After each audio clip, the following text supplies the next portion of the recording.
Bienvenue sur À la recherche du livre perdu, la chaîne où nous explorons les œuvres qui éclairent notre compréhension du monde.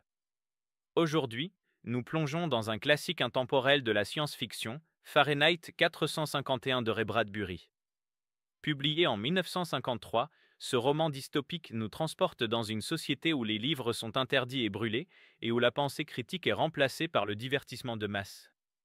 Mais derrière cette histoire troublante, Bradbury nous offre une réflexion profonde sur la censure, la technologie et la fragilité de la culture écrite. Pourquoi Fahrenheit 451, écrit il y a près de 70 ans, reste-t-il si pertinent aujourd'hui? Et que peut-il nous apprendre sur les dangers de l'uniformité et la puissance des idées?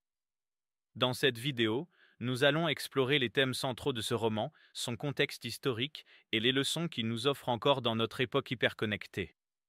Préparez-vous à un voyage dans une dystopie où lire devient un acte de résistance. Pour comprendre Fahrenheit 451, il faut s'intéresser à son auteur et au contexte dans lequel ce roman a été écrit. Ray Bradbury, né en 1920 aux États-Unis, est l'un des grands maîtres de la science-fiction. Ses œuvres, souvent empreintes de poésie et d'humanisme, explorent les tensions entre progrès technologique et valeurs humaines.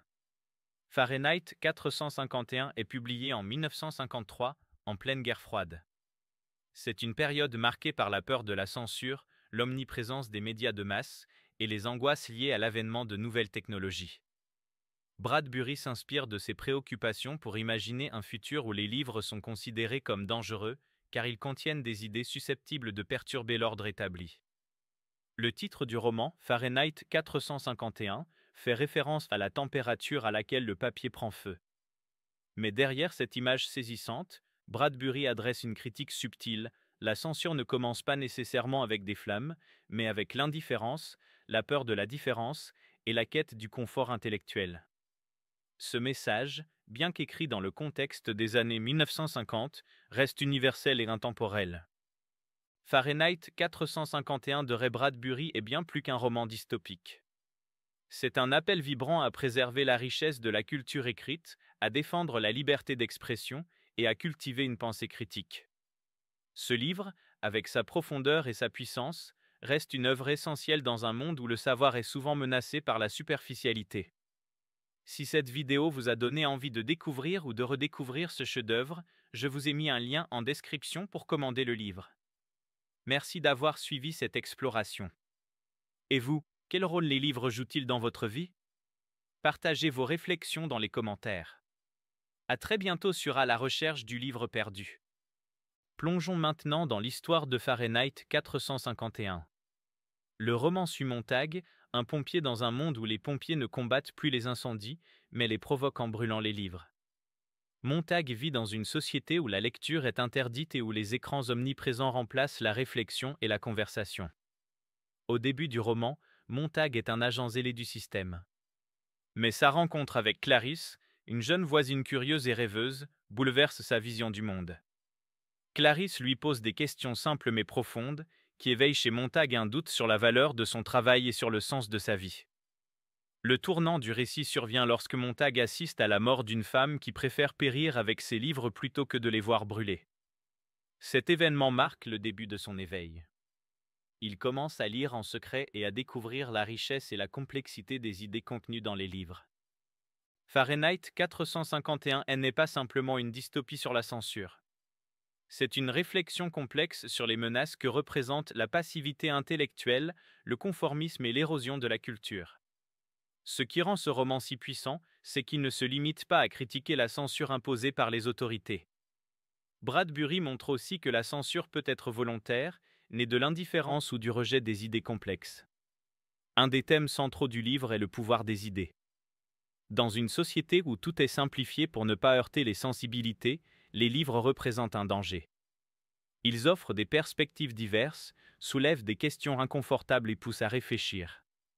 Bradbury nous rappelle que les livres ne sont pas seulement des objets, ce sont des véhicules de liberté et de compréhension. Le personnage de Montag incarne la lutte intérieure entre la conformité et la quête de sens. Au début du roman, il accepte sans question les règles de sa société, mais sa rencontre avec Clarisse et son exposition au livre réveillent en lui un désir de liberté intellectuelle.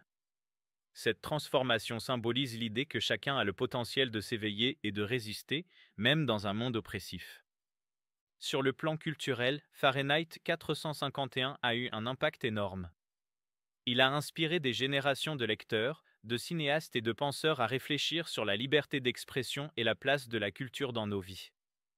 Mais ce roman soulève aussi des questions pertinentes pour notre époque. Dans un monde saturé de technologie et de distractions, sommes-nous encore capables de ralentir, de réfléchir et de nous engager avec des idées complexes?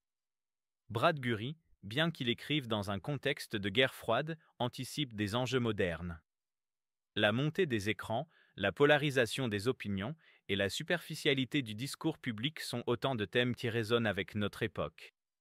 Ce qui fait la force de Fahrenheit 451, c'est qu'il ne se contente pas de critiquer ces tendances, il appelle à une renaissance, à un retour à la pensée critique et au dialogue.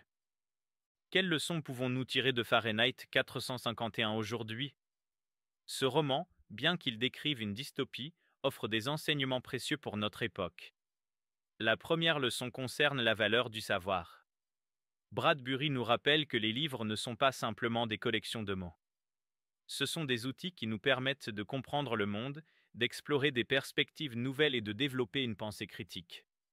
Dans une époque où l'information est souvent réduite à des fragments ou des slogans, ce rappel est plus pertinent que jamais. Le roman nous pousse également à réfléchir sur notre relation avec la technologie. Dans la société de Montag, les écrans dominent la vie quotidienne, mais ils offrent un divertissement creux, dépourvu de profondeur. Cette critique résonne dans notre époque, où les réseaux sociaux et les flux d'informations incessants peuvent parfois nous éloigner des réflexions plus profondes. Enfin, Fahrenheit 451 est une invitation à la résistance.